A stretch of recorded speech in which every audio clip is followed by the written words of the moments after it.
கர்த்தரை துதித்து அவருடைய நாமத்தை பிரஸ்தாபமாக்குங்கள். அவருடைய செய்திகளை ஜனங்களுக்குள்ளே பிரசித்தப்படுத்துங்கள். அவரை பாடி அவரை கீர்த்தனம் பண்ணுங்கள். அவருடைய அதிசயங்களை எல்லாம் தியானித்து பேசுங்கள். அவருடைய பரிசுத்த நாமத்தை குறித்து மேன்மை பாராட்டுங்கள். கர்த்தரை தேடுகிறவர்களின் இருதயம் மகிழ்வதாக. கர்த்தரை தேடுகிறவர்களின் இருதயம் மகிழ்வதாக. ஜெபம் செய்வோம். எங்களை நேசிக்கிற நல்ல பிதாவே, நன்றி நிறைந்த இருதயத்தோடும் நீர் செய்து வருகிற செய்ய வாக்குப்படி இருக்கிற எல்லா விதமான ஆசீர்வாதமான கிரியைகளோடும் கூட நாங்கள் பெற்றுக்கொண்ட நன்மைகளோடும் கூட உங்களை துதிக்கவும் ஸ்தோத்திரிக்கவும் ஜெபிக்கவும் இந்த காலவெளியிலே கடந்து வந்திருக்கிறோம் சார்.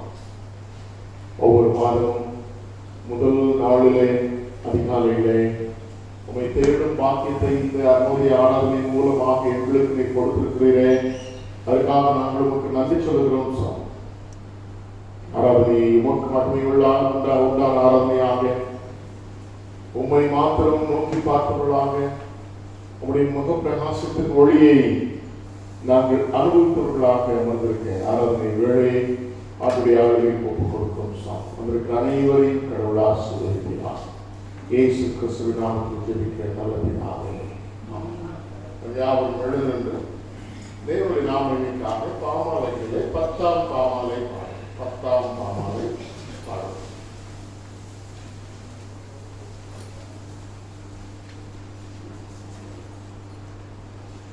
போற்றிடு ஆன்மமே சிருஷ்டிகர்த்தாவாம் வல்லோரை, ஏற்றிடு உனக்கு ரட்சிப்பு சுகமானோரை, கூடிடுவோம் பாடியும் பலனை மாண்பாய் சபையாரெல்லோரும் போற்றிடு யாவையும் ஞானமாய் ஆளுகிறாமை.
பர்வதங்கள் அதிர்ந்தாலும் நாம் பயப்படுறோம்.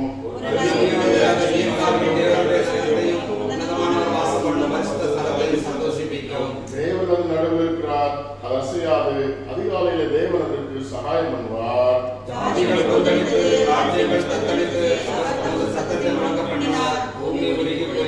சேனைகளின் கர்த்தர் நம்மோடு இருக்கிறார். யாக்கோபின் தேவன் நமக்கு உயர்ந்த அடைக்கலமானவர்.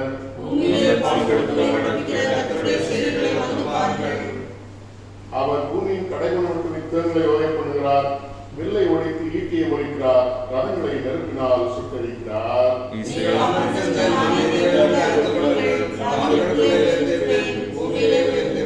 சேனைகளின் கர்த்தர் நம்மோடு இருக்கிறார். யாக்கோபின் தேவன் நமக்கு உயர்ந்த அடைக்கலமானவர். ஞாபகம் இணைந்து நம்முடைய விசுவாசத்தை உறுதி பண்ணும்படியாக அப்போஸ்தலருடைய விசுவாசத்தை நாம் சேர்ந்து அறிக்கையிடுவோம்.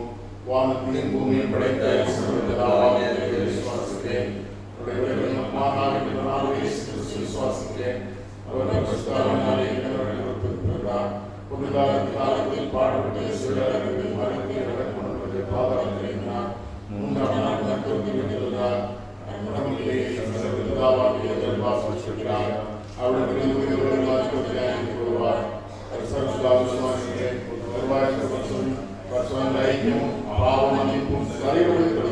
நித்திய ஜீவன் என்று விசுவாசிக்கிறேன்.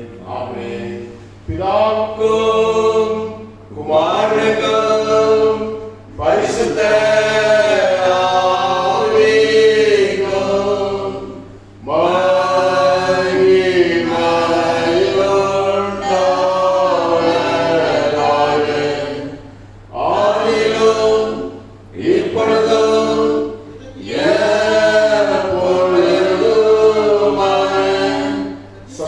ஆவிக்கும் மகிமையுண்டாவதாக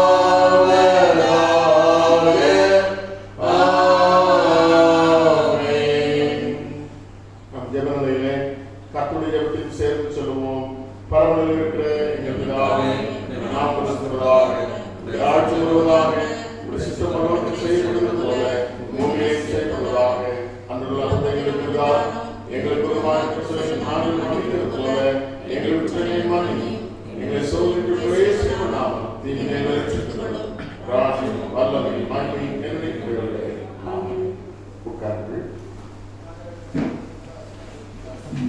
வாசிக்கும்படியாக தெரிந்து கொண்ட வேத பாட பகுதி மத்தேயு எழுதின சுவிசேஷம். மத்தேயு எழுதின சுவிசேஷம் 13ஆம் அதிகாரம். Matthew chapter 13.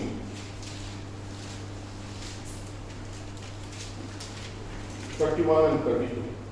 31, 32 வசனம். 13, 31. வேறொரு உவமை அவர்களுக்கு சொன்னார்.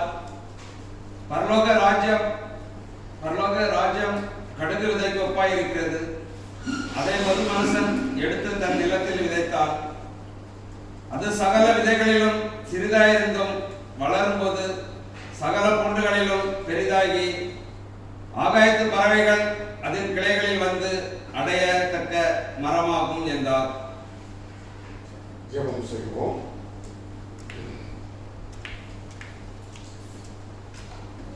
எங்களை அதிகமாய் நேசிக்கிற நல்ல பிதாவே, உம்முடைய அன்பும் உம்முடைய இரக்கங்களும் உம்முடைய கிருபைகளும் பெரியவைகள் சுவாமி. கர்த்தர் பெரியவர் என்று சொல்லி வேதம் சொல்லுகிறதே. நீர் பெரியவராய் இருக்கிறபடியாலும் எங்கள் மேல் வைத்த கிருபையும் இரக்கங்களும் அன்பும் பெரியது என்று சொல்லி நன்றி நிறைந்த இதயத்தோடு இந்த காலவெளியில நாங்கள் கூடி வந்திருக்கிறோம் சுவாமி. குறிப்பாக 2021 வருஷத்தின் 3ஆம் மாதத்தின் முதல் தேதியில உன் பாதத்திலே வந்திருக்கிறோம் சுவாமி. அன்னைக்கு மரியாள் தன்னை விட்டு எடுபடாத நல்ல பங்கை தெரிந்து கொண்டாள் என்று சொல்லி உடைய பாதப்படியிலே அமர்ந்திருந்து உடைய வாயின் வார்த்தைகளை கேட்கும்படியாய் தன்னை ஒப்புக் கொடுத்த மகளை பார்த்து ஆண்டவர் சொன்ன சாட்சி. ஆகவே இந்த காலவெளியிலே உடைய பரிசுத்த பாதத்தை தொழுதுகளும் ஸ்தோத்திரிக்கும். உடைய பரிசுத்த பாதத்திலிருந்து எங்களுக்கு கிடைக்கக்கூடிய நல்ல பங்கை தெரிந்து கொண்டு உடைய வார்த்தைகளுக்கு எங்களை ஒப்புக் கொடுத்து உடைய வாயின் வார்த்தைகளை கேட்க ஆவலாயிருந்து ஆமாண்டவரே, நன்மைகளை கண்டுகொள்ளத்தக்கதாக தேவரே கிருபைத்தார். இத்தனை உன்னதமான தெய்வத்தை, உயர்ந்த தெய்வத்தை, இத்தனை மகிமை பொருந்த தெய்வத்தையும், மாட்சிமைகள் நிறைந்த தெய்வத்தையும் தெய்வமாக கொண்ட ஜனம் பாக்கியமானது. ஆண்டவரே, நன்றி நிறைந்த இருதயத்தோடு செய்த நன்மைகளுக்காகவும் இந்த காலங்களிலே ஆண்டவரே உம்மை துதிக்கிறோம், உம்மை ஸ்தோத்திரிக்கிறோம். அற்புதமாய் எங்களை நடத்தி இருக்கிறீர் சாமி.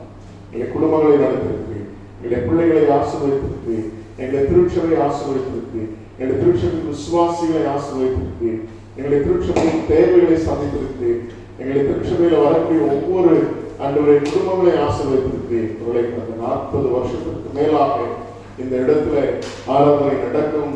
இந்த இடத்துல 40 வருஷத்துக்கு மேலாக அநேக உடைய பிள்ளைகள் இங்கே வந்து ஜெபித்து ஆராதித்து ஆண்டவரை சாட்சி பகிர்ந்து கொண்டிருக்கிறார்கள். உலகம் முழுவதும் இருக்கிறார்கள் சுவாமி. அதற்காக ஸ்தோத்திரிக்கிறோம். ஆகவே இது கர்த்தர் தந்த இடம், கர்த்தருடைய ஆலயம், நீ தெரிந்து கொண்ட ஆலயம் என்பதை நாங்கள் விசுவாசிக்கிறோம் சுவாமி. ஆகவே இந்த இடத்திலே ஏறெடுக்கப்படுகிற எல்லா ஜெப விண்ணப்பங்களுக்கும் கண்கள் திறந்தவர்களாக இருக்கிறது என்பதை மாத்திரம் நாங்கள் விசுவாசிக்கிறோம் சுவாமி. இந்த ஆலயத்திலே நாங்கள் வந்து உலக ஆசீர்வாதங்களை மாத்திரம் அல்ல ஆண்டவரே, ஆவிக்குரிய ஆசீர்வாதங்களை நாங்கள் பெற்றிருக்கிறோமே, ஆவிக்குரிய நன்மைகளை பெற்றிருக்கிறோமே. ஆவிக்குரிய ஜீவியத்திலே வளருவதற்கு இந்த சபை எங்களுக்கு ஒத்தாசையா இருக்கிறபடியால் நாங்கள் உங்களுக்கு நன்றி சொல்கிறோம். எங்களுடைய சபை குடும்பங்கள் எங்களுடைய ஆவிக்குரிய வாழ்க்கைக்கு ஒத்தாசையா இருக்கிறபடியால் உங்களை ஸ்தோத்திரிக்கிறோம் சாமி. அவருடைய எல்லா குடும்பங்களையும் நாங்கள் நினைவு கூறுகிறோம் சாமி. அவர்களுக்கு பலதரப்பட்ட வேலைகளை கொடுத்திருக்கிறீர், அவர்களை தொழிலை கொடுத்திருக்கிறீர், இவர்களை வியாபாரங்களை கொடுத்திருக்கிறீர் சுவாமி. இவர்களின் மத்தியிலே அவரவர்களுக்கு ஆண்டவர் கொடுத்திருக்கிற ஆண்டவரை உழைப்பின் மூலமாக அருமையான குடும்பங்கள் சந்தோஷமாய் வாழ உதவி செய்திருக்கிறீர். ஒருவேளை அரசாங்கம் எடுக்கக்கூடிய முடிவுகளினாலே ஒரு சில தொழில்கள் முடங்கி இருந்தாலும் சுவாமி, அன்றன்றுள்ள அப்பத்தையும் அன்றன்றுள்ள தண்ணீரையும் நீர் கொடுத்து போஷித்து காப்பாற்றி வருகிறீர் சுவாமி. அப்பம் என்கிறதான் ஆதரவு போலும், தண்ணீர் என்கிறதான் ஆதரவு போலும் எங்களுடைய திருச்சபையின் பிள்ளைகளுடைய வீட்டை விட்டு நீங்காதபடி கர்த்தர் காத்துக் கொண்டு வருகிறேன். அதற்காக ஸ்தோத்திரிக்கிறோம் சுவாமி. ஆகாரம் குறைச்சொல்ல, தண்ணீர் குறைச்சொல்ல இல்லாதபடி கர்த்தர் காத்துக் கொண்டு வந்திருக்கிறேன். நன்றி நிறைந்த இதயத்தோடு ஸ்தோத்திரிக்கிறோம். அதிலும் இந்த வருஷத்திலே முதல் 2 மாதங்களை அற்புதமாக நடத்தி நம்மை ஸ்தோத்திரிக்கிறோம். இந்த 3வது மாதத்தின் ஆசீர்வாதங்களுக்காக இந்த காலங்களிலே கர்த்தருடைய பாதத்திலே வந்திருக்கிறோமே சுவாமி. கர்த்தர் ஒவ்வொரு குடும்பங்களையும் ஆசீர்வதி, இந்த மாதத்தின் உழைப்பை ஆசீர்வதி. அலுவலர்களுக்கும் தொழில்களுக்கும், தொழில் விஷயமாகவும் பிசினஸ் விஷயமாகவும் பிள்ளைகள் மேற்கொள்கிற பிரயாணங்கள் உண்டு சுவாமி. அன்றைய அவர்கள் அலுவலர்களுக்கு செல்லக்கூடிய பிரயாணங்கள் உண்டு சுவாமி. இந்த பிரயாணங்களிலே ஆண்டவரே தன்னுடைய பிள்ளைகளை ஒவ்வொரு நாளும் காத்துக்கொள்ள நாங்கள் செபிக்கிறோம். நோய் தொற்று வந்து மனகாதவனும் விசேஷமாய் காக்க நாங்கள் ஜெபிக்கிறோம். ஆபத்துகளிலிருந்து மனகாதவனும் காக்க நாங்கள் ஜெபிக்கிறோம் சுவாமி. அலுவலகங்களிலும் தொழில்களிலும் இருக்கக்கூடிய வேலைகளை செய்யும் பொழுது சில வேலைகள் கடினமான வேலைகள், சில வேலைகள் எங்களுடைய மைண்டினால செய்யக்கூடிய வேலைகள், சில வேலைகள் ஆண்டவரை மக்களை மேனேஜ் பண்ண வேண்டியிருக்கிறது, ஆண்டவரை சில வேலைகளிலே பிசினஸ் பண்ண வேண்டியிருப்படி அவர்களின் மத்தியிலே இந்த கடினமான உழைக்கும் பொழுது சுவாமி பிள்ளைகளுக்கு தேவையான பலன் தான், உழைக்கத்தக்கதான பலத்தை கர்த்தர் தருகிறார் என்பதை நாங்கள் அறிந்திருக்கிற கர்த்தருடைய பிள்ளைகளாகவே உழைக்கும் பலனை இந்த காலங்களில நாங்கள் ஆண்டவரை எங்களுக்கு கிடைக்கும்படியாக திருச்சியின் ஒவ்வொரு குடும்பங்களுக்கும் உழைக்கும் பலனை கொடுக்கும்படியாக நாங்கள் கேட்டிருக்கிறோம் சுவாமி. ஒவ்வொருவரும் நெற்றி வேர்வை நிலத்தில் விழ உழைக்கும் பொழுது சுவாமி அதற்குண்டான பலனை அவர்கள் பெற்று மகிழ்ச்சியாக இருக்க அர்ப்பணிக்கிறோம் சுவாமி. இந்த 3வது மாதத்தின் வருமானத்திற்காக, இந்த 3வது மாதத்தின் ஆசீர்வாதத்திற்காக, இந்த 3வது மாதத்திலே ஒவ்வொரு குடும்பங்களையும் போஷித்து காப்பாற்றுவதாக, இந்த 3வது மாதத்திலே செய்யவிருக்கிற எல்லா தொழில்களையும் கடவுள் ஆசீர்வதிக்கிறாக, வியாபாரங்களை ஆசீர்வதிக்கிறாக, பணிகளை ஆசீர்வதிக்கிறாக சுவாமி. கர்த்தருடைய ஆசீர்வாதமே ஐஸ்வர்யத்தை தரும். அதனுடைய வேதனை கொடுத்தார். வேதனை இல்லாத ஐஸ்வர்யத்தை நாங்கள் பெற்றுக்கொள்ளத்தக்கதாக கர்த்தருடைய ஆசீர்வாதத்திற்காக மாத்திரம் காத்திருந்து உழைக்க தேவன் கிருபையாக நாங்கள் ஜெபிக்கிறோம். அதே சமயத்தில் கர்த்தர் தந்த ஆசீர்வாதங்களை வைத்து நாங்கள் சந்தோஷமாய் வாழ ஆண்டவர் கிருபை செய்யும்படியாக நாங்கள் ஜெபிக்கிறோம். சுயமா இருக்கிற ஒவ்வொரு பிள்ளைகளுக்காக நாங்கள் ஜெபிக்கிறோம் சுவாமி. அந்த சுகவீனங்களை தன்னுடைய பிள்ளைகளை தாங்குகிறார்கள். தியாகிக்காக ஜெபிக்கிறோம், பிளஸிக்காக ஜெபிக்கிறோம் சுவாமி. அருமையான ஜெயஞான சிங் அம்மாவுக்காக நாங்கள் ஜெபிக்கிறோம். இன்னும் ஆண்டவரே அவர்கள் நாட்களில் இந்த விலகினங்களே கர்த்தர் இதுவரை பலத்தந்து வருகை வந்திருக்கிறீர், அதுக்காக நாங்களும் துதிக்கிறோம், ஸ்தோத்திரிக்கிறோம். இன்னும் நாங்கள் அறியாதபடி யாராலும் ஆண்டவரே சுகவீனத்தோடு இருப்பார்களானால் அவர்களையும் கண்ணோக்கி பார்த்து ஆண்டவரே அவர்கள் ஒவ்வொருவரையும் குணமாக்கும்படியாக இது போக மற்ற எந்த பலகீனங்களிலும் சரீரத்திலே வயோதிபத்தினால் ஏற்படக்கூடிய பலகீனங்கள், ஒரு சில தீராத பலகீனங்கள், இவைகளிலே பாடுபட்டுக் கொண்டிருக்கிற தன்னுடைய பிள்ளைகளை கண்ணோக்கி பார்த்து அவருக்கு தேவையான பலன் தாரும் என்று சொல்லி ஒப்புக் கொடுக்கிறோம் சாமி. இன்னும் ஆண்டவரே என்னுடைய சிறு பிள்ளைகள் விசேஷமாக அவர்களுக்காக நாங்கள் ஜெபிக்கிறோம். ஆண்டவரே படிப்பு இந்த வருஷம் கல்வியாண்டு அப்படியே சென்று விட்டது, ரெகுலர் டீச்சிங்ஸ் இல்லாதபடி, ரெகுலர் ஸ்கூல் இல்லாதபடி சென்று விட்டது சாமி. நாங்கள் பிள்ளைகள் ஆன்லைன்ல ஆண்டவரை படித்து வருகிறார்கள், தேவையான ஞானம் தாரும் என்று சொல்லி ஜெபிக்கிறோம். வரக்கூடிய எக்ஸாம்ஸ்ல உள்ள எக்ஸாம் எப்படி தீர்மானிக்கப்பட போகிறது என்பதும் ஆண்டவரே ஒரு அன்சர்டனாகவே இருக்கிறது. ஆகவே ஆண்டவர் தாமே கண்ணோக்கி பார்த்து பிள்ளைகளை இந்த கல்வியாண்டிலே தேர்ச்சியடை செய்யும்படியாக வைக்காத தாழ்த்தி ஒப்புக் கொடுக்கிறோம் சுவாமி. படிக்கிற பிள்ளைகளுக்கு நல்ல ஞானத்தையும் கீழ்ப்படிதலையும் அர்ப்பணிப்பையும் கர்த்தர் கட்டளையிடும்படியாக செபிக்கிறோம் சுவாமி. இன்னும் அதே போல ஆண்டவரே எங்களுடைய வாலிப பிள்ளைகளை நாங்கள் நினைக்கிறோம் சுவாமி. வரன் பார்த்து கொண்டிருக்கிற பிள்ளைகள் உண்டு சுவாமி. கர்த்தர் தாமே எங்களுடைய பிள்ளைகள் சித்திரத்திலே சரியான வயதிலே குடும்ப வாழ்வை ஆரம்பிப்பதற்கு எல்லா வழிவாசலை ஆண்டவர் தடைகளை மாற்றி போடும் ஏற்ற துணையை தாரும் என்று சொல்லி நாங்கள் செபிக்கிறோம் சுவாமி. அதே போல வேலை செய்கிற பணியாற்றுகிற படிக்கிற வாலிப உள்ளங்களில் கிருபையுள்ள கர்த்தரை தாழ்த்தி ஒப்புக் கொடுக்கும் நல்ல எதிர்காலங்களை தாரும் என்று சொல்லி அர்ப்பணிக்கிறோம் சுவாமி. இன்னும் எங்களை எல்லா பெரியவர்களுக்காக முதியோருக்காக நாங்கள் ஜெபிக்கிறோம். அவருடைய பலகீனங்களை அவர்களை தாங்க நாங்கள் ஜெபிக்கிறோம் சுவாமி. பலகீனங்களை தன்மை உணராதபடி கர்த்தர் பாதுகாத்துக்கூடிய ஜெபிக்கிறோம். அதே போல சுயமா இருக்கக்கூடிய தாமஸ் அவர்களுக்காக ஜெபிக்கிறோம். திடீரென்று ஏற்பட்டிருக்கிற அந்த தலை சுற்று போன்ற பலகீனங்களை ஆண்டவர் தாமே சகோதரத்துக்கு தேவையான பலத்தை கர்த்தர் தரும்படியாக நாங்கள் ஜெபிக்கிறோம். இப்படி பல பலகீனங்களை சோர்வோடு இருக்கக்கூடிய குடும்பங்கள் ஆண்டவரே அவர்களை நீ கண்ணோக்கி பார்க்கும்படியாக நாங்கள் ஜெபிக்கிறோம் சுவாமி. இந்த காலங்களிலே எங்களை மிஷனரியை நாங்கள் நினைவு கூறுகிறோம். தாமஸ் அக்ரமார் செய்யக்கூடிய ஊழியர்களை ஆண்டுடைய ஆளுகைக்கு அர்ப்பணிக்கிறோம் சுவாமி. ஆத்மாவை தார், ஆத்மாக்களை தார். இந்த வருஷத்துல ஒரு பெரிய ஆத்மாருடைய கண்டுகொள்ள தேவன் கிருபைத்தார். நாங்கள் உலகால் ஒன்றி மகனுக்காகவும் ஊழியர்களுக்காகவும் விசுவாசிகளுக்காகவும் புதிய விசுவாசிகளுக்காகவும் வசனம் கேட்கிறவர்களுக்காகவும் சுவிசேஷம் கேட்கிறவர்களுக்காக அதிகமாக ஜெபிக்க ஆண்டவர் மனதில் ஏவுதலையும் பாரத்தையும் தரக்கூடிய எங்களை தாழ்த்தி ஒப்புக் கொடுக்கிறோம். இந்த தேசம் முழுவதையும் ஆண்டுடைய ஆசீர்வாதத்தை ஒப்புக் கொடுக்கிறோம் சுவாமி. இந்த தேசம் எதிர்நோக்கி இருக்கிற பல விதமான சேலஞ்சஸ் உண்டு சுவாமி. ஆண்டவர் தாமே எங்கள் தேசத்தை கண்ணோக்கி பார்த்து தேசத்தை காக்க உங்களுடைய கிருபையுள்ள கலத்தை தாழ்த்தும். நாளில் நீர் எங்களோடு கூட பேசும் உங்களுடைய வசனம் தாரும் என்று சொல்லி அர்ப்பணிக்கிறோம். இயேசு கிறிஸ்துவின் நாமத்தில் ஜெபிக்கிறேன் நல்ல பிதாவே. Good morning. காலகணத்துக்கு வருவோம். ரொம்ப தமிழ் வைராக்கியம் உள்ளவர்களாக இருந்தால் உங்களுக்கு காலை வணக்கம், ஆங்கிலத்தையும் சேர்த்துக் கொள்ளுங்கள். சந்தோஷமா இருக்கீங்களா? நல்லா தூங்குனீங்களா? நல்லா தூக்கம் வருதா? காரணம் பயம் கலந்து தூக்கம் வருதோ? அப்படிலாம் இல்லை, தைரியமா தூங்குறீங்க. உங்க தைரியத்தை பாராட்டுற கர்த்தர் இருக்கிறார், அவர் எல்லாத்தையும் பார்த்துக்கிறார். சரி, இந்த கால உடையில இந்த சந்தோஷமான உடையில அருமையான சகோதரர் வாசித்த அருமையான வசனங்கள் நமக்கு தெரிந்த ஒரு அருமையான ஒரு ஓமை. ஓமை என்றால் என்னன்றதை முதலாவது நீங்கள் புரிந்து கொள்ள வேண்டும். நிறைய பேருக்கு சந்தேகம் என்னன்னா, ஓமைனா நடந்த சம்பவமா இருக்குமோ, நடந்த சம்பவங்களை தான் ஏசாமி சொல்றாரா அப்படின்னு சொல்லிட்டு நம்ம என்ன செய்யலாம். சில நேரத்தில் ஓமைனா என்ன? பேரபிள்ஸ். பேரபிள்ஸ்னா என்னன்னா, ஒரு நடந்த சம்பவமோ அல்லது அப்படியெல்லாம் ஒண்ணுமே இல்லை, அது கதையும் அந்த அந்த சொசைட்டில இருக்கக்கூடிய சில கதைகள்லாம் உண்டு இல்லை, கதையும் அல்லாது நடந்த சம்பவம் அல்லாது உலகத்தில் இருக்கக்கூடிய சில உண்மைகளை நடைமுறைப்படுத்தி வாழ்க்கைக்கு ஒப்பிட்டு சொல்வதுதான் ஓமை.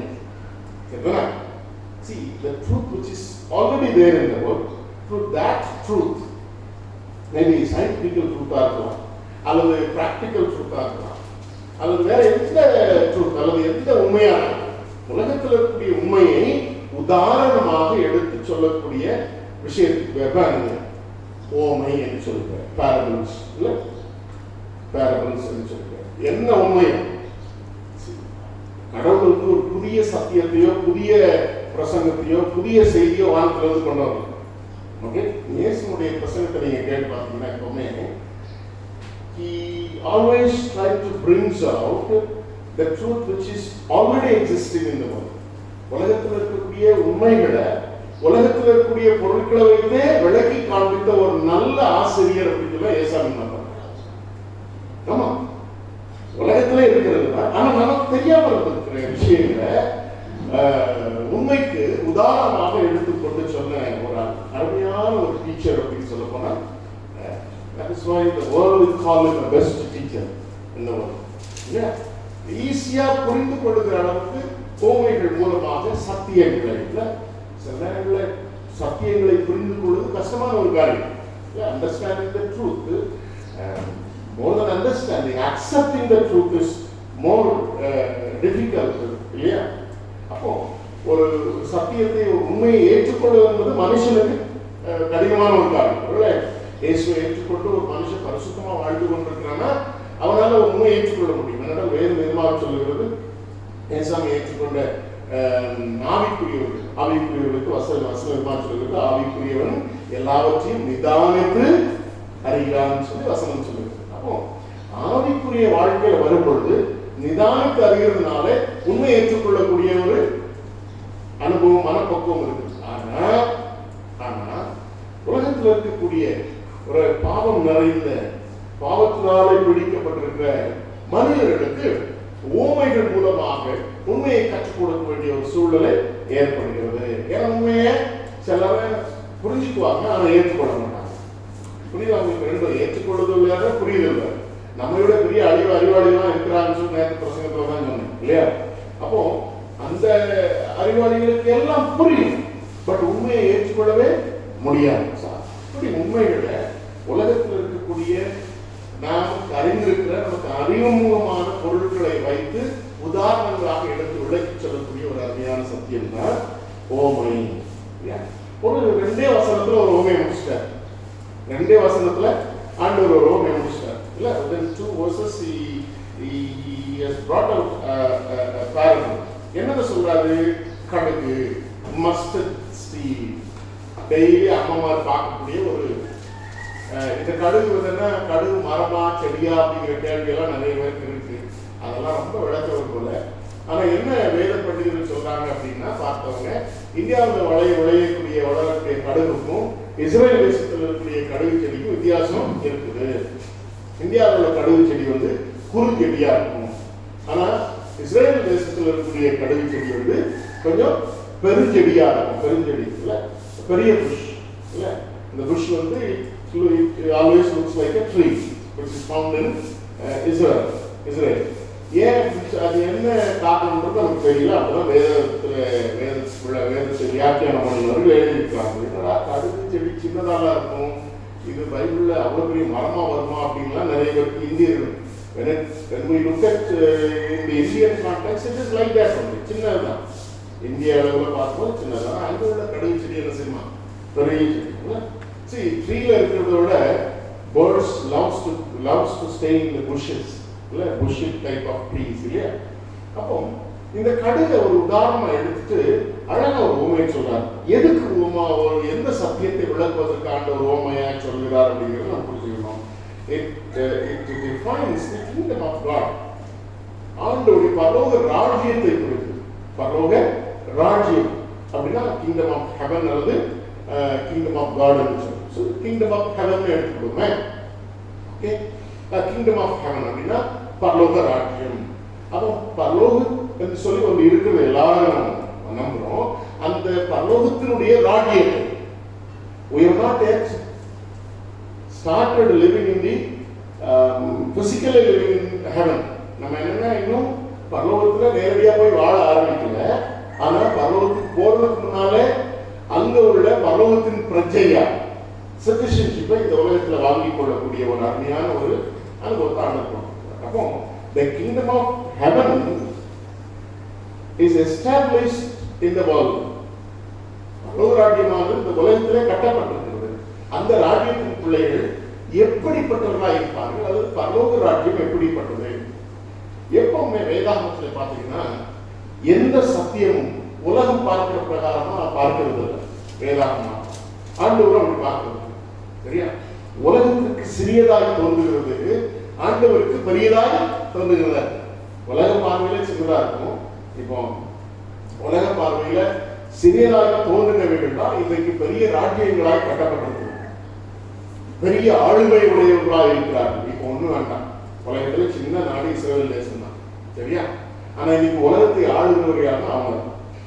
இது நான் சொல்லலாம், நீங்க கூகுள் பண்ணி பாருங்க. நீங்க எந்த பேங்க் எடுங்க, நீங்க எந்த பேங்க் எடுங்க, பொருளாதாரத்தை எடுங்க, எல்லாமே கண்ட்ரோல்ல வச்சிருக்கிறது யாருன்னா அவங்க. They are the decision makers of the world economy. சரியா? Israel started with many people. நிறைய பேரோட ஆண்டவர் ராஜ்யத்தை ஆரம்பிச்சாரா? இல்ல, ஒருத்தனை தான் கூப்பிட்டார். He started with one. யாரு? ஆபிரகாம். ஆபிரகாம்ன்ற ஒருத்தனை வச்சு ஆண்டவர் எஸ்டாப்ளிஷ் பண்ணி வரலாற்றை ஆண்டு இருக்கிறார். நல்ல ஞாபகம் வச்சுக்காங்க. It is not only they are in control of the entire world now. It is through the history. நீங்க வரலாற்று, நீங்க எவ்வளவு பெரிய வரலாற்று நிபுணர்களை நீங்க எடுத்து பாருங்க. வரலாற்றுல உலகத்தை ஆண்டவர்கள் இவங்க தான். உலகத்தை ஆண்டவர்கள். ஒருவேளை many super powers have come. உலகத்துல நிறைய வல்லரசுகள் வந்திருக்கிறது வரலாற்று. அந்த வல்லரசுகள்ல இப்போ இந்தியாவை ஆளுறது யாருமோ, பிஜேபிமோ, மோடிமோ அல்லது யாரெல்லாமோ சொல்லுவோம் இல்லையா? ஆனா உண்மையாவே இந்தியா ஆளுறது யாரு? அவர்கள் அல்ல. யாரு? No. IAS officers.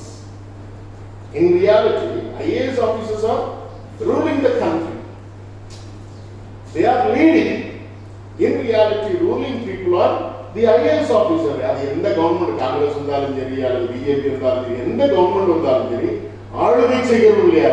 IAS officers. அதான நம்ம இந்தியா சிஸ்டம் இல்லையா?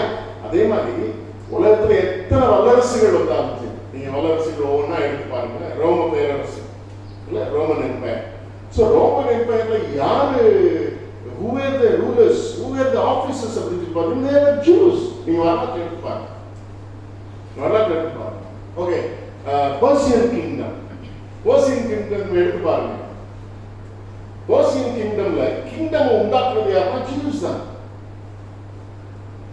சரி, உலகத்தில் இருக்கக்கூடிய அத்தனை சட்டத்திட்டங்கள், அது எந்த கான்செப்டா இருந்தாலும் சரி, ஒருவேளை அது கம்யூனிஸ்ட் கண்ட்ரியா இருந்தாலும் சரி, கம்யூனிஸ்ட் கண்ட்ரியில் இருக்கக்கூடிய சட்டத்திட்டங்களா இருந்தாலும் சரி, அல்லது டெமோக்ராட்டிக் கண்ட்ரியில் இருக்கக்கூடிய சட்டத்திட்டங்களா இருந்தாலும் சரி, வேற எந்த அமைப்புல தேசங்கள் ஆளப்பட்டாலும் சரி, அந்த கான்செப்ட் உருவானது எங்க இருக்குன்னு பார்த்தா Israel. Even communism started from Israel. புரியுதா உங்களுக்கு? எல்லாமே ஒரு சின்ன ஒரு ஆளை வச்சுக்கிட்டு, சாதாரண ஒரு நொமாடிக் ஆபிரகாம் வாஸ் நொமாடிக் இல்லையா? அப்படிப்பட்ட ஒருத்தனை வச்சுக்கிட்டு ஒரு பெரிய ராஜ்யத்தை இன்னைக்கும் வரலாற்றில் ஆண்டு கொண்டிருக்கிறார் ஆண்டவர். ஆண்டவருடைய the way God works, கடவுள் அப்படிதான் செயல்படுகிறார். அதுதான் பரலோக ராஜ்யம் கொள்கிறார். அந்த பரலோக ராஜ்யத்தை தான் ஆலோசனை சபைமாயிருக்கிறது. Here am I to establish, here am I to establish the kingdom of heaven அப்படின்னு சொல்றார். அதனால ஆண்டவருடைய பிரசங்கங்கள்ல முதல்ல வாக்கியம் தான் இருந்துச்சு, மனதிரும்புங்கள், பரலோக ராஜ்யம் சமீபமாயிருக்கிறது. அப்போ அந்த பரலோக ராஜ்யத்துக்கு ஒரு உதாரணமா என்னெல்லாமோ எடுத்துருக்கலாம், ராஜ்யங்கள் எடுத்துருக்கலாம், சட்டத்திட்டங்கள் எடுத்துருக்கலாம், எல்லாத்தையும் உதாரணமா எடுத்துருக்கலாம். உலக உண்மைகளாய் சொல்லப்படுகிறது. ஆனா ஆண்டவர் எடுத்தது ஒரு சின்ன அற்பமா எண்ணப்படுகிற ஒரு கடுகுவதை, ஒரு கடுகுவதை, அந்த கடுகுவதை போன்றது அப்படிங்கிறார். அப்படின்னா the least one, the smallest one, the tiny one அப்படிங்கிறார். அப்ப அப்படிப்பட்டதா இருக்கிறது ராஜ்யம் அப்படிங்கிறார். ஆனா அது விதைக்கப்படும். அது விதைக்கப்படும் பொழுது அதனுடைய பலன், the consequence is important than the size. விளைவுதான் பெருசா இருக்கும். அது என்ன சைஸ்ல இருக்குன்றது பெருசு இல்லை இல்லையா? விளைவு எவ்வளவு பெருசா இருக்கும். அப்போ சைஸ் சின்னதா இருந்தாலும் உலகத்துல விளைவு என்ன இருக்கும், அதனுடைய விளைவு பெருசா இருக்கும் அப்படின்னு சொல்லி ஆண்டவர் பரலோக ராஜ்யத்தை கொடுத்து அருமையாய் கடுகு உதாரணத்தை சொல்றார். அப்ப அது என்ன சொல்றாரு, கடுகு விதையாக விதைக்கப்படும், அது வளரும், வளர்ந்து ஒரு பெரிய பூண்டு செடியா, பூண்டு செடியா புஷி அப்படி அது ஒரு செடியா வளரும். அது ஒரு மரம், அது மரமும் அல்ல சிறிய செடியும் அல்ல. அப்படிப்பட்ட ஒரு நிலைமைக்கு வரும் பொழுது எல்லா பறவைகளுக்கும் அது அடைக்கலமான ஒரு இடமாகவும், ஆதாரம் கொடுக்கக்கூடிய ஒரு இடமாகவும், ஆதரவு கொடுக்கக்கூடிய ஒரு இடமாகவும் ஒரு கடுகு விதை என்ன செய்யும், மாறும் அப்படின்னு சொல்லிட்டு அருமையான ஆண்டவர் கடுகு விதையை உதாரணமாக எடுக்கிறார். பரலோக ராஜ்யம், பரலோக ராஜ்யம்னா தயவுசெய்து இந்த மைண்ட எடுத்துருங்க. பரலோகம்னு நினைக்காது. நீங்களும் நான் தான் பரலோக ராஜ்யம். பரலோக ராஜ்யம் எங்க இருக்கிறது? உலகத்தில் இருக்கு. அதை ஞாபகம். பரலோக ராஜ்யம் எங்க இருக்கிறது? உலகத்தில் இருக்கு. பரலோகத்திற்கு ஆயத்தம் பண்ணப்பட்டு கொண்டிருக்கிற ராஜ்யம் அப்படின்னு புரிஞ்சுக்க. சரியா? சரி, இப்போ இதனால ஆண்டவர் நமக்கு சொல்ல விரும்புகிறது என்ன? ஒண்ணு, முதலாவது, நமக்குள்ள ஒரு inferiority complex எப்பவுமே இருக்கும். சரிங்களா? when we find ourselves least among others, நம்ம மற்றவங்களோட ரொம்ப குறைவானவங்களா, பணத்துல குறைவானவங்களோ, தாழ்வுகளை குறைவானவங்களோ, அழகுல குறைவானவங்களோ, அல்லது அனுபவத்துல குறைவானவங்களாகவோ, அறிவுல குறைவானவங்களாகவோ, ஏதாவது ஒரு விஷயத்துல நம்ம குறைவுள்ளவர்களா, எல்லாரும் எல்லாம் நிறைவுள்ளவர்கள் என்ன செய்ய முடியாது, சொல்ல முடியாது. ஏதாவது ஒரு விஷயத்துல நம்ம குறைவுள்ளவர்களா, நம்முடைய குறைவுகள்லாம் நிறைய நேரங்கள்ல நமக்கு ஒரு மென்டல் டார்ச்சரை கொடுத்துட்டே இருக்கும். புரியுதா உங்களுக்கு? நமக்குள்ள ஒரு எப்பவுமே ட்ரிப் பண்ணிக்கிட்டே இருக்கும். எனக்கு வந்து ரொம்ப ஆங்கிலம் பேச தெரியாது. எனக்கு வந்து ரொம்ப ஆங்கிலம் பேச, நான் +2 வரை தமிழ் மீடியம் படித்தோம். பைபிள் காலேஜ் படித்து தமிழ் மீடியம் தான் படிச்ச மாதிரி இங்கிலீஷ் மீடியம் எழுதணும் இல்லையா? இங்கிலீஷ்ல ஃபர்ஸ்ட் இயர் ஃபர்ஸ்ட் செமஸ்டர் எழுதும் போது கஷ்டம் எனக்கு மட்டும் தான் தெரியும். Because completely I have to right in English. அதுவும் புது சப்ஜெக்ட். ஸ்கூல்ல 12 வருஷம் படிக்காத ஒரு சப்ஜெக்ட் பைபிள். அப்படிப்பட்ட ஒரு சப்ஜெக்ட் இங்கிலீஷ்ல படிச்ச சப்ஜெக்டை கூட கொஞ்சம் இங்கிலீஷ்ல என்ன செஞ்சுக்கலாம், எழுதிடலாம். அப்போ இந்த இங்கிலீஷ்ல எழுதுறது ரொம்ப கஷ்டமா இருக்கும். ஆனா காட்ஸ் கிரேஸ் என்னன்னு சொல்லி பாத்தீங்கன்னா, எந்த அரியர்ஸும் நான் வைக்கவே இல்லை. எல்லாருக்கும் ஆச்சரியம், எப்படா அரியர்ஸ் வைக்காம. என் வாதிமாருக்குன்னா நான் ஒரு நாளும் முன்னால போய் நின்று எதையும் பிரசன்ட் பண்ணது கிடையாது. ஒன்லி என்னுடைய அந்த எனக்கு ஆங்கில அறிவு இல்லாத ஒரு குறைவு எப்பவுமே மனசுல எனக்கு என்ன, நான் எப்பவுமே பெர்ஃபெக்டா எதுவும் செய்யறதுன்னா முன்னால போக மாட்டேன். அப்படிப்பட்ட ஒரு குணம் எனக்கு இருக்கு. அப்போ அப்படிப்பட்ட ஒரு குணம் இருக்கிறனால முன்னால போனது பிரின்சிபாலே சொல்லி பார்த்தாரு, பிரின்சிபாலுக்கு கீழ்படிய மாட்டேன். ஏன்னா காரணம் என்ன, நமக்கு சில பலகீனங்கள் இருக்கிறது சரியா? அந்த பலகீனங்கள் வந்து நம்மளை என்ன செய்யணும், ஒவ்வொரு நாளும் மெத்தடிஸ்ட் தமிழ் பாஸ்டர்ஸ்ல பார்த்தீங்கன்னா நானும் யாரும் ரெவரண்ட் பால் தேவன் 2 பேரும் தான் பிடிஎச் பேச்சுலர் டிகிரி வச்சிருக்கோம். மற்ற எல்லாருமே அதுக்கு அடுத்த டிகிரி வச்சிருந்தாங்க, பிடின்னு சொல்லி பேச்சுலர் ஆஃப் டிவினிட்டி. நான் வந்து பேச்சுலர் ஆஃப் தியாலஜி. ஸோ அப்போ எனக்கு அதுவும் ஒரு சின்ன விஷயம் பார்த்துட்டே இருந்துச்சு. நான் தான் I am the least qualified அப்படின்னு சொல்லிட்டு. அதனாலவே நம்ம தமிழ் அதிகாரிகள்லாம் இருக்காங்களா, அதிகாரிகளாக தோன்றுகிற போதகர்கள்லாம் என்ன செஞ்சிருந்தாங்கன்னா, is fit for only slum churches அப்படின்னு சொல்லிட்டு கான்ஃபரன்ஸ் லெவல்லே வச்சிருந்தாங்க. கடவுளுக்கு தெரியும் நான் யாருன்றது, என்னுடைய பலகீனம் சொல்லிட்டு. நேற்று கூட அங்கிள் பேசினாங்க, நேற்று அங்கிள் ஆண்டி பேசினாங்க. See, I preach to the scientists. நான் யோசிக்கும் போது இன்னும் எனக்கு ஆச்சரியமா இருக்கும். அண்ட் அந்த சயின்டிஸ்ட் நான் கொடுக்குற செய்திகளை இன்னைக்கும் மனசுல வச்சு எழுதி வச்சிருக்கிறாங்க. சிலர் பேசும்போது சொல்லுவாங்க, அருள்தாஸ் ஃபர்ஸ்ட் நீங்க ப்ரீச் பண்ண இந்த விஷயம் I am putting it in practical now அப்படின்னு சொல்லிட்டு ரொம்ப ஆச்சரியமா இருக்கும் அவங்க பேச. நான் என்ன சொல்ல விரும்புகிறேன், இந்த பெருமைப்படுத்தி சொல்றதுக்காக வரல. நமக்கு எது பலகீனமாய் தோன்றுகிறதுன்னு சொல்லி நம்ம நினைக்கிறோமோ அது நம்ம என்ன செய்யும், நிறைய நேரங்களில் that will kill us, that will harass us. ஏன்னா நமக்கு ஒரு இன்ஃபீரியாரிட்டி காம்ப்ளெக்ஸ் அதுல வந்துடும். இப்போ நம்ம கிறிஸ்தவத்தை எடுத்துக்கிட்டோம்னா we are minority. மைனாரிட்டினா கொஞ்சம் மெஜாரிட்டி பீப்புள் ஆட்சிக்கு வந்தோம்னா பயம் வரும். இதெல்லாம் தேவையில்லை. அவர்கள் ராஜ்யத்தின் பிள்ளைகளே அல்ல. they are not fit to be in the kingdom of God. யாரை மைனாரிட்டி ஃபீலிங்கோட கூடிய இருக்கக்கூடியவர்கள் ராஜ்யத்தின் பிள்ளைகளே அல்ல. சரியா? ஆக பரலோக ராஜ்யம் சிறியதாயிருந்தால் அழகுல சிறிய, தமிழ் அழகான ஒரு படம் சொல்லுவாங்க, கடுகு சிறுத்தாலும் காரம் குறையாதுன்னு சொல்லுவாங்க இல்லையா? அதுக்கு பல விளக்கங்கள் இருக்கு, அதுக்குள்ள நான் போக முடியல. அப்போ சயின்ஸ்ல ஹியூமன் அண்டர்ஸ்டாண்டிங்ல அல்லது ஹியூமன் சைட்ல அல்லது பார்வையில மனித பார்வையில சின்னதா இருந்தாலும் அதனுடைய விளைவு பயங்கரமா இருக்கும். That is the way even God created the world. இப்போ உலகத்துல கண்ணுக்கு தெரியாத ஒரு அணு என்னது? அணுதான், ஒரு பொருள் இல்லையா, உயிரில்லாத ஒன்று. எல்லா நான் லிவிங் திங்ஸும் ஆட்டமால உருவாக்கப்பட்டிருக்கு. அப்படிதானே? All the non-living things are made out of, சயின்ஸே தெரியாத மாதிரி பார்க்குறீங்க, ஆட்டம். அதுக்கு எவ்வளவு எனர்ஜி ஆண்டவர் கொடுத்து வச்சிருக்கிறார் பாருங்க. லிவிங் திங்ல இருக்கக்கூடிய எனர்ஜியை விட அதிகமான எனர்ஜியை நான் லிவிங் திங்ல இருக்கக்கூடிய ஆட்டம் ஆண்டவர் கொடுத்து வச்சிருக்கிறார். ஆமா இல்லையா? பார்க்கறதுக்கு தெரியாத ஒரு கண்ணுக்கு தெரியாத ஒரு எவ்வளவு பெரிய நார்மல்ஸ் எனர்ஜி ஆண்டவர் உள்ள வச்சிருக்கிறார் பாருங்க. அதுதான் என்னது?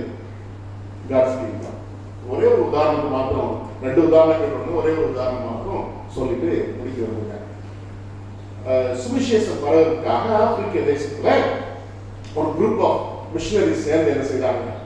மிஷனரிஸ் சேர்ந்து ஊழியத்துக்கு போனாங்க. அப்போ ஊழியத்துக்கு போகும்போது உட்காந்து என்னென்ன மெத்தட் டிஸ்கஸிங் பண்ண methodology of doing the ministry. So அப்போ என்னென்ன மெத்தட்ல பண்ணணும், லிட்ரேச்சர் டிஸ்ட்ரிபியூட் பண்ணணும், பைபிள் பிரிண்ட் பண்ணணும், லாங்குவேஜ் கற்றுக் கொடுக்கணும், ஸ்கூல் ஆரம்பிக்கணும், இன்ஸ்டிடியூஷன்ஸ் ஆரம்பிக்கணும், அப்படிலாம் உட்காந்து பயங்கரமா பிளான் பண்ணிட்டு இருந்திருக்காங்க. சரியா? அப்போ அந்த லோக்கல்ல உள்ள ஒரு விசுவாசி ஏற்கனவே ஏற்றுக்கொண்ட ஒரு குடும்பத்தில் உள்ள குட்டி பொண்ணு வந்திருக்காங்க. சின்ன பிள்ளை, ஒரு சின்ன குட்டி பொண்ணு வந்திருக்கிறாங்க. பொதுவா நம்ம வீடுகளில் கூட பிள்ளைகள் ஏதாவது சஜஷன் சொன்னா நம்ம நெக்லெக்ட் பண்ணிடுவோம் இல்லையா? நீ எல்லாம் சொல்லி என்ன நடக்க போகுது, நீ எல்லாம் எதுக்கு வர அப்படின்னு சொல்லி கட்டி விட்டுருவாங்க. ஆனா நிறைய இடத்துல சில்லனுடைய ஒப்பீனியன் வந்து ரொம்ப யூஸ்ஃபுல்லா இருக்கும் குடும்ப வாழ்க்கை, குழந்தைகளுடைய ஒப்பீனியன். சரியா? அப்ப அந்த குழந்தை வந்து சும்மா இவங்க என்ன டிஸ்கஸ் பண்றாங்க அங்க விளையாட்டு போல கேட்டுக்கிட்டு இருந்தது. ஒரு சஜஷனை சொல்லி, என்ன சஜஷன் சொல்லி பாத்தீங்கன்னா, நீங்க ஒன்றும் லிட்டரேச்சர்லாம் நான் கொடுக்க வேண்டாம், ஸ்கூல்ல ஆரம்பிக்க வேண்டாம், ஒரே ஒரு கிறிஸ்தவ குடும்பத்தை எங்க வில்லேஜுக்கு அனுப்பி வைங்க, ஒரே ஒரு கிறிஸ்தவ குடும்பத்தை எங்க ஊருக்கு அனுப்பி வைங்க அப்படின்னு சொல்லிட்டு. எதுக்கு? ஊழியம். அப்போ ஊழியம் செய்ய தெரிந்த ஒரு கிறிஸ்தவ குடும்பம், அந்த பாஷை தெரிஞ்ச கிறிஸ்தவ குடும்பம் இவங்ககிட்ட இல்லவே இல்லை. அப்ப அந்த பொண்ணு உங்க ஊர்ல தான் யாரும் இயேசுவை ஏற்றுக்கொள்ளலையே, அவங்க பாஷை யாருக்கும் தெரியாது, ஏற்றுக்கொண்டவங்களுக்கு என்ன பண்றது அப்படின்னு பாஷை எடுத்து தெரியணும், you sent a Christian family அப்படின்னு. சின்ன குழந்தை.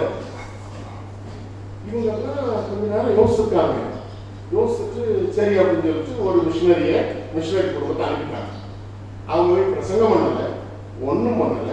they just lived a Christian life. அவ்வளவுதான். ஒரு கிறிஸ்தவ குடும்ப வாழ்க்கை வாழ்ந்திருக்காங்க. won't believe within a period of 10 years the entire village accepted. முழு ஊர் இயேசுவை ஏற்றுக்கொண்டது ஒரு குடும்பம், அனுப்பப்பட்ட ஒரே ஒரு குடும்பம். எந்த ஸ்ட்ராட்டஜிக்கலான ஒர்க்கும் பண்ணல, எந்த மெத்தடாலஜியும் அவங்க பின்பற்றல. Only they led a Christian life. அவ்வளவுதான். ஒரு கிறிஸ்தவ குடும்ப வாழ்க்கை வாழ்ந்தாங்க. அந்த என்டையர் வில்லேஜ் என்ன செய்யுது? ஏசாமியே, that is the kingdom of God. அதான் பரலோகம். ஆண்டவருடைய ராஜ்யத்துக்கு சரி, ஆண்டவர் ஆசீர்வதிப்பதற்கு சரி, பெரிய பெரிய விஷயங்கள் நமக்கு அவசியமே இல்லை. ஒரு சின்ன கல்லை கொண்டு ஆண்டவர் உங்களை என்னைய ரட்சிக்க முடியும், ஆசீர்வதிக்க முடியும். ஒரு சாதாரண மனிதனை கொண்டு உங்களை என்னைய ஆண்டவர் ரட்சிக்க முடியும், உங்களை என்னைய என்ன செய்ய முடியும்? ஆசீர்வதிக்க முடியும். அதனால யாரும் பரலோக ராஜ்யத்தில் குறைந்தவர்கள் அல்ல. நமக்கு அப்படிப்பட்ட காலையுடைய உங்களோடு ஆண்டவர் சொல்ல விரும்பின ஒரு விஷயம் என்னன்னா, இந்த inferiority complex of minority or the leastness or unworthiness நமக்குள்ள இருக்கவே கூடாது. நான் சின்ன நான் unworthy, நான் எதுக்குமே லாயக்கு இல்லை, என் எந்த தாழ்ந்துகள் இல்லை, I am empty vessel. தயவு செய்து அப்படி நினைக்காது. God need empty vessels only. ஒன்னில்லாதவங்க ஆண்டு இருக்கணும், அருகில்லாதவங்க ஆண்டு இருக்கணும், ஏழைகள் தான் ஆண்டு இருக்கணும், கஷ்டப்பட்டவங்க ஆண்டு இருக்கணும். அதை வச்சுதான் ஆண்டு எதை கட்ட போறாரு? ராஜ்யத்தை கட்ட போறாரு. சரியா? இப்ப ராஜ்யத்தை கட்டுவதற்காக மாத்திரம் இந்த செய்தி நம்மளோடு கூட பயன்படுத்துகிறது. உங்களுக்குள்ளாக இருக்கக்கூடிய, உங்களை ஹராஸ் பண்ணக்கூடிய, உங்களை மன அழுத்தத்தை கொடுக்கக்கூடிய, உங்களுடைய மனதை பாரப்படுத்தக்கூடிய, உங்களுடைய வாழ்க்கையை பாரப்படுத்தக்கூடிய எந்த குறைபாடுகளை, கிறிஸ்துவுக்குள்ள எல்லா குறைகளையும் நம்மை விட்டு நீக்குவார்னு சொல்லி வசனம் சொல்லுங்க. நமக்குள்ள இருக்கக்கூடிய குறைபாடுகளை பார்த்துட்டே இருந்தோம்னா நாம் பரலோக ராஜ்யத்தின் பிள்ளைகள் அல்ல. பரலோக ராஜ்யத்தின் ஆசீர்வாதங்களை இந்த உலகத்திலேயே அனுபவிக்க முடியாது, பரத்திலே அனுபவிக்க முடியாது. ஸோ அந்த ஒரு அந்த சிறிய தன்மையை, அந்த சிறு தன்மையை, அந்த சிறுபான்மை தன்மையை நம்ம சிந்தையிலிருந்து என்ன செஞ்சுக்கணும், எடுத்து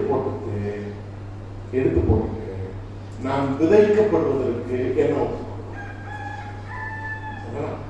நான் விதைக்கப்படுவது, I should commit myself to be sown. இந்த உலகத்தில் விதைக்கப்படுவதற்கு நான் ஒப்பு கொடுத்தா போதும். விளைவு என்னார்மஸா, விளைவு பயங்கரமா. எனக்கு நிறைய நேரங்கள்ல ஆண்டவர் நம்மை பயன்படுத்துவதற்கு ஒப்பு கொடுக்காததுனாலதான் விளைவை எதிர்பார்க்க முடியல. சொன்னல ஆண்டவர் சின்னவங்களா ஒண்ணும் தெரியாதவங்க ஆண்டவர் கையில ஒப்பு கொடுத்தா போதும். விளைவை பெரிதாக இருக்கும். நீங்க பிசினஸ் ஆரம்பிச்சாலும் சின்னதா ஆரம்பிக்கிறோமே. இன்னைக்கு நிறைய பாய்ஸோட சின்ன பிரச்சனை. ஒன்று eager to start a business or anything. நல்லா ஞாபகம் வச்சுக்காங்க. ஒரே நாள்ல கோடீஸ்வரனாலும் நைசே செய்யாதீங்க நினைக்காங்க. எந்த கோடீஸ்வரனும் ஒரே நாள்ல கோடீஸ்வரன் அப்ப சொத்தை வச்சு கோடீஸ்வரனாலும் வேற விஷயம். அப்பா நீங்க அப்ப சொத்தை வச்சுனா கோடீஸ்வரனாலும் அது வேற விஷயம். சரியா? ஆனா ஒரே நாள்ல கோடீஸ்வரனாலும் நினைக்காங்க. You start with small income. அன்றாட உனக்கு தேவை சந்திக்கிற அளவுக்கு இன்கம் வருதா, ப்ராஃபிட் வருதா, அப்படிதான் ஆரம்பிக்கும். நிறைய பேர் those who started off with small thing, least thing, have become millionaires now. சும்மா சின்ன விஷயங்களை வச்சு ஆரம்பிச்சவங்க இல்லையா, சின்ன லாபத்துக்கு ஒரு வியாபாரத்தை ஆரம்பிச்சவங்க என்ன செஞ்சாங்க பெரியவங்க. நான் என்ன சொல்ல விரும்புகிறேன், கடுகு விதை மூலமாக ஆண்டவர் சொல்ல வந்த ஒரு அருமையான உண்மை சத்தியம் என்னன்னு சொல்லி பாருங்கன்னா, உலகத்துல நீங்களும் நானும் உலக பார்வையிலே சிறியவர்களாக இருந்தாலும் சரி, உலக பார்வையிலே அறிவிலிகளாக இருந்தாலும் சரி, உலக பார்வையிலே குறைவுள்ளவர்களாக இருந்தாலும் சரி, ஆண்டோடைய பார்வையிலே நாம் குறைவுள்ளவர்கள் ஒன்னே ஒன்று செய்யணும். ஆண்டவர் எதிர்பார்க்கிறார் ஒன்னே ஒன்று என்னன்னா, நான் விதைக்கப்படணும். அதுக்கு ஆண்டோடைய கட்டளை. இப்போ ஒரு விதையானது ஒரு விவசாயி கையில தன்னை ஒப்பு கொடுக்கலன்னா அது பலன் தராது. அதே போல ஆண்டோடைய கருத்துல நீங்களும் நானும் நம்மளை ஒப்பு கொடுக்கலன்னா பலன் தர வாய்ப்பே இல்லை. ஆண்டவர் அழைக்கும். Let us commit ourselves. நம்மளை ஆண்டவருக்கு ஒப்பு கொடுக்கிறோம். அதுக்கப்புறம் விளைவு பாருங்க, பெரிய விளைவு நம்முடைய வாழ்க்கையில் வந்து கருத்தை ஆசைப்படுறாங்க. நம்ம யாரும் எழுந்து தேவனுடைய நாமத்திற்காக ஆராதனை முடிவுகிறது. 5ஆம் கீர்த்தனை பாடுவோம். 5ஆம் கீர்த்தனை ஆசீர்வாதத்துக்கு பின்பாக ஒன்றாக ஆட்சி செய்கிற திரியேக தெய்வமாகிய பிதாகுமாரனாவிற்கு ஸ்தோத்திரம் உண்டாவதாக என்கிற பாடலை ஆசீர்வாதத்துக்கு முன்பாக முடிவு பாடலாக நாம் பாடுவோம். இப்பொழுது 5ஆம் கீர்த்தனையை பாடலாம். சர்வலோகாதி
சிறியதாயிருந்தாலும் அதை ஓமைகளாக உண்மைகளை கொண்டு வந்தீர்.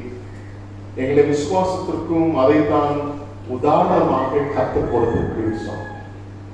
சிறியதாயிருந்தாலும் பெரிய காரியங்களை செய்யும்படியாக பரலோக ராஜ்யத்தை கர்த்தர் ஸ்தாபித்திருக்கிறீர். அந்த ராஜ்யத்தின் பிள்ளைகளாய் நீர் எங்களை ஏற்றுக்கொண்டிருக்கிறீர். அந்த ராஜ்யத்தின் பிள்ளைகள் நாங்கள் சிறுபான்மையினராக இருந்தாலும் குறை உள்ளவர்களாக இருந்தாலும் நாங்கள் ஆண்டுடைய கரத்திலே ஒப்புக் கொடுக்கப்படும் பொழுது ஆண்டவர் எங்களை பக்குவப்படுத்தி விதைத்து அது கனிதரும் செடியாக இருக்கும் பொழுது அநேகர் அதன் மூலமாக ஆதரிக்கப்படுகிறார்கள், ஆகாரம் கொடுக்கப்படுகிறார்கள், அநேகருக்கு அடைக்கலமாக வாழ முடியும். சாமி, அப்படிப்பட்ட ஒரு பெரிய ஆசீர்வாதத்தை சிறியவர்களாகி எங்களை கொண்டு ஆண்டவரே எங்கள் மூலமாக எங்களை ஆசீர்வதிக்க கர்த்தர் இந்த காலவெளியில சித்தம் கொண்டீர். அதற்காக நாங்கள் செய்ய வேண்டிய ஒரே ஒரு காரியம், எங்களை முற்றிலுமாக ஆண்டவருக்கு ஒப்புக் கொடுக்க வேண்டும்.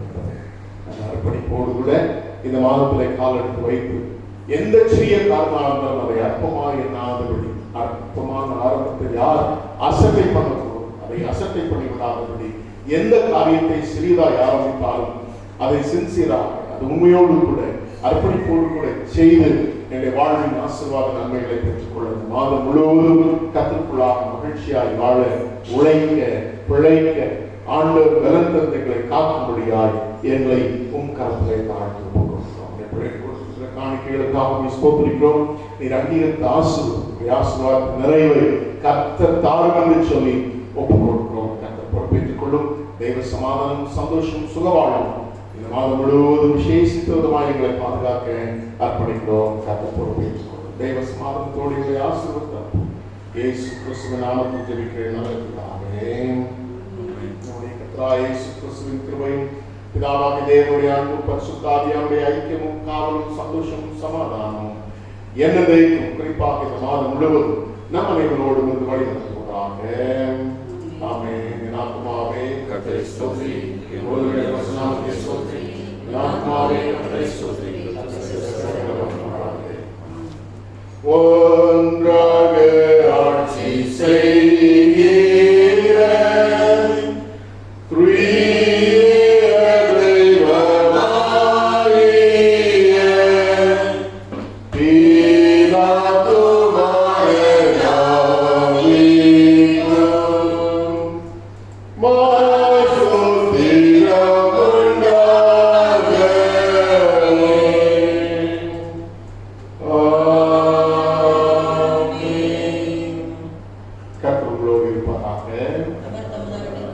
சமாதானத்தோடு சென்று வாருங்கள்.